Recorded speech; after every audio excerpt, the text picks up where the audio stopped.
Hey, hey, hey. Time for another out-of-this-world story from rSpace. 20 years of marriage and she still managed to find a way to surprise you. Just not in the romantic anniversary getaway kind of way. Today on rSpace, why plan responsibly when you can gamble with someone else's future? Wife used our son's college fund to pay her affair partner's debt. I found out before she could fix the problem and kicked her to the curb with absolutely nothing. I'm in a very odd position right now, and I came to ask for advice. I've been married for a long time, and in that time, I've had a lot of marital issues, but none of them have ever been as significant as what I'm facing right now. That's why I simply can't figure out how I'm meant to handle this, so I'm looking for all the advice and thoughts I can get, which might help me figure this out. I, 46 male, have been married to Celine, 45 female, for 20 years. Haven't gone this long as an achievement, and I know that. Our marriage, for the most part, has been good, though we've had rough patches, and we figured out our way out of all of them. We have one child who is 18 and recently graduated from high school. We knew that one kid was all we could handle, so that was what we agreed on from the start.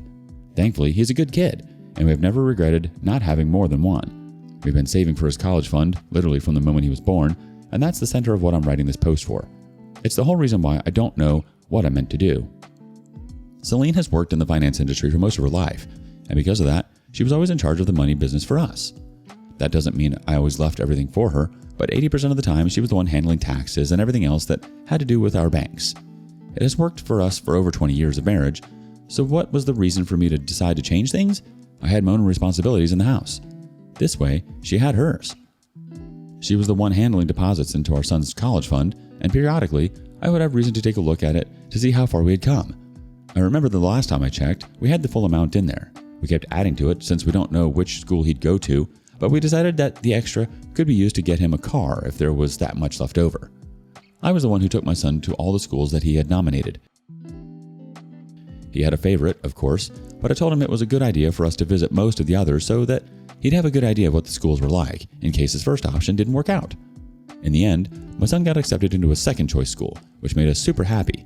He was a smart kid, he paid attention in school, and he's going to be starting in a very promising program. So what else could you ask for as parents? It made me really happy that he wouldn't have to worry about student loans or anything like that, since we had gone the extra mile for him. Preparation can amount to a lot, and our college fund was evidence of that as far as I was concerned. This is where the issue starts. When we needed to pay the tuition, I told him to reach out to his mother because she was in charge of the college fund. He did that, and I assumed that everything was sorted out, so I moved on from it. I asked her about it later that day, and she told me that she forgot, but she was going to get it sorted out for him the next day. There was no reason for me to feel any kind of doubt regarding that. Again, I left her to it. About a week later, my son came to tell me that it didn't seem like his tuition had been paid for the first session, which confused me. He asked that I help him remind his mom about it, and I said that I'd do that for him. So I brought it up again, and she found some excuse for it. But at that point, I started to feel very suspicious, because it didn't make sense that it should be that hard. That was when I decided to go and check the college fund myself. You might find it hard to believe, because I did too, but I saw that it was essentially empty. There were a few thousand left over, but considering there was a little over $200,000 in there before, I knew something was wrong. You can't pay tuition for the entire program at once. You can only pay for each academic session, and that should have left a lot of money in the account. But there was nothing in there. The first thing that I did was call my wife to ask what was going on. She said that we'd talk about it when she got home, but she assured me that there was nothing to worry about. I was starting to get really worried though, because the last thing I wanted was for my son to miss out on college for something stupid. When she got back, she told me that she had moved the college fund into an account that would make higher returns. I asked when she had done that because I had taken a look at it several months ago and everything was there. She claimed it must have been some time after that. I asked her why she hadn't told me, and she claimed it was because she forgot. My next question was why it was such a challenge to take money out of it. She said that it was complicated, but she was going to sort it out next week. As soon as Monday came, I asked my son whether the money had been paid, and he said it hadn't been. Instead of bothering with Celine, I went straight to the bank and spoke with my banker there to get a personal loan to pay for his first session ASAP. Obviously, that's not the kind of debt you want to take on when the money was already accounted for. He let me know that it had been paid, and I was glad that it was sorted. Now, the problem I have now is that my wife hasn't addressed the situation with me and keeps stalling. I know that something has happened with the money, but she's trying to hide it. I'm trying to find a more diplomatic way to address things with her because with the way I'm feeling right now, I'm going to crash out on her if I don't emotionally regulate. I'm scared she might have sunk the money into a stock or crypto and now it's all gone. If that's the case, I don't know how I'm going to react. I thought that I'd look for advice and help here before it gets to the point where I have to confront her. Obviously, if the money resurfaces, that'll be great, since I can use that to pay off the debt that I've taken on myself.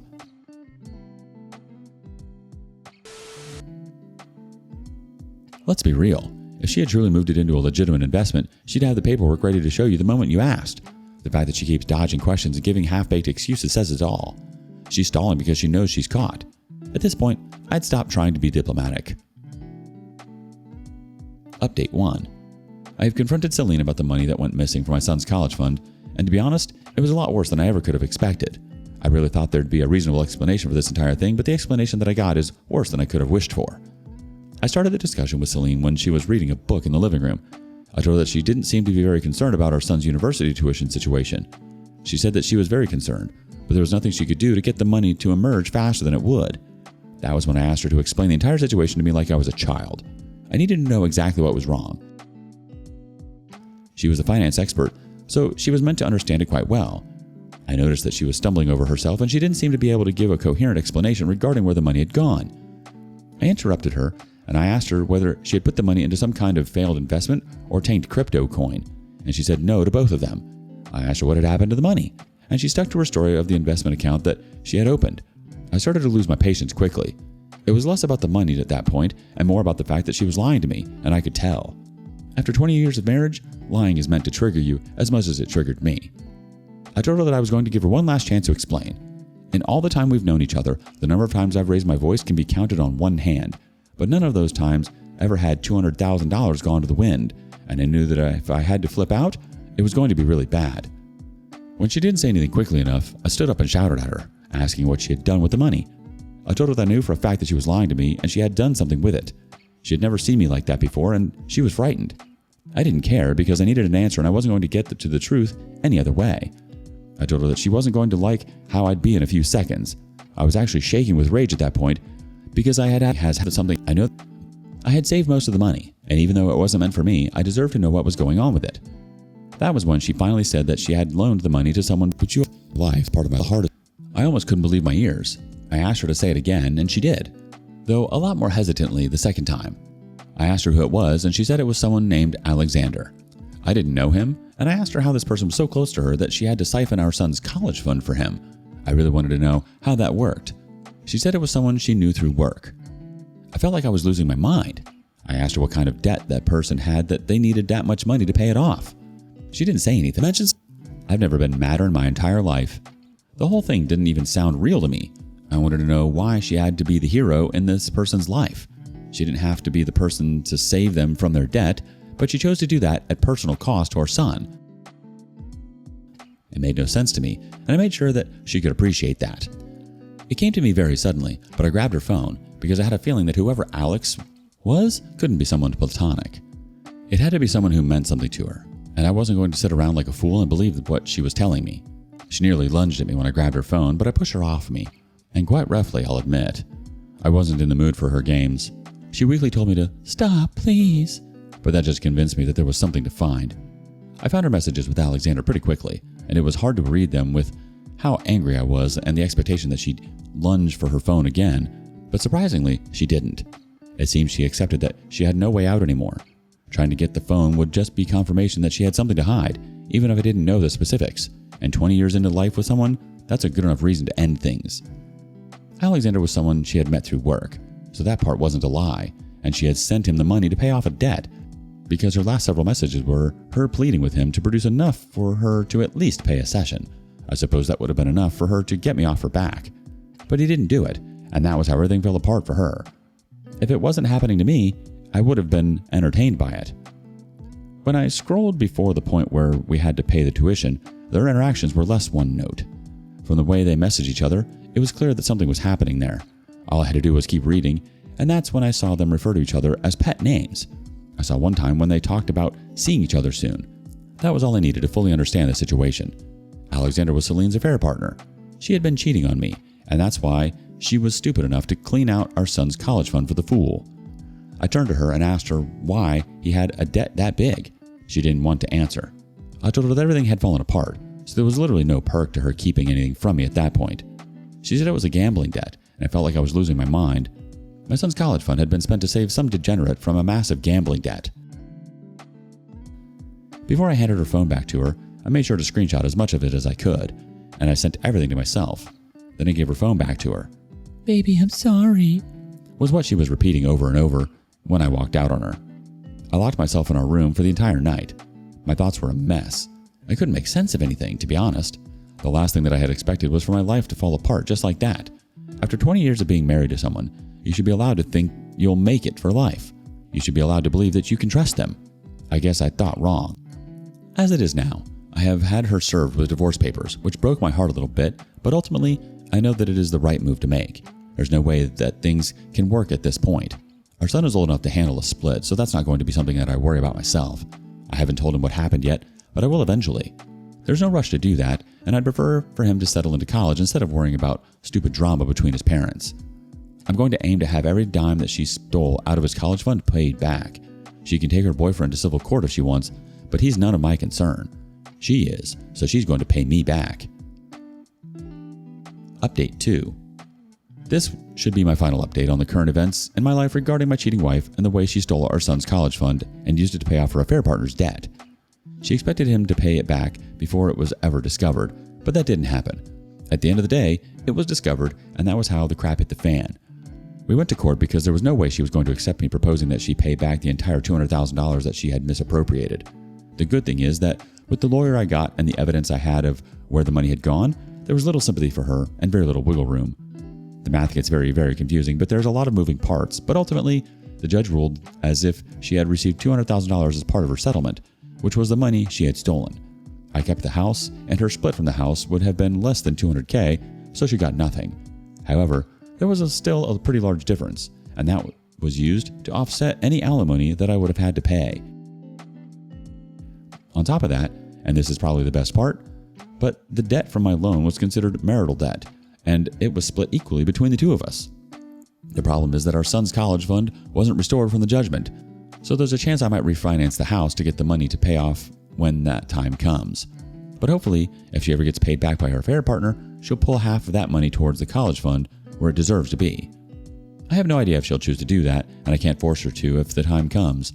She was advised to sue Alexander, and hopefully she'll be smart enough to do that. So, I came out with the house, half of my loan taken care of, and no alimony to worry about. That's not a bad situation to find myself in. I do have to figure out college for my son because the last thing I want to do is tell him that plans have changed and force him to take out a student loan. I want things to be easier than that for him. After the divorce was settled, I spoke to Celine and I told her that she should sue Alex. I knew there was a chance she might not want to do that because they were lovers or something, but life would be a lot harder on her if she chose to let that much money fly away over someone who was probably going to start avoiding her.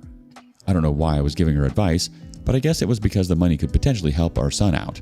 I mean, if it doesn't come, I'll fight to do everything on my own, but hopefully it doesn't come to that. I spoke to my son, too. I went to go and visit him in college, and that was fun for the two of us. I did have to tell him the news, which was a major bummer. I explained why the payment had taken so long. I told him that I had to take out a loan, and I let him know that we had gotten a divorce. I let him know that he didn't have to dwell on it too much because I wasn't even too bothered about it anymore. His mom and I would both be fine, so he didn't need to concern himself. I just wanted him to focus on school. It's been a rough last several months for me, to be quite honest. I felt like I was losing my mind at several times, but somehow I powered through the entire thing. It was pretty rough for me, though, learning that years of hard work, both in terms of saving up and building a marriage, went to waste.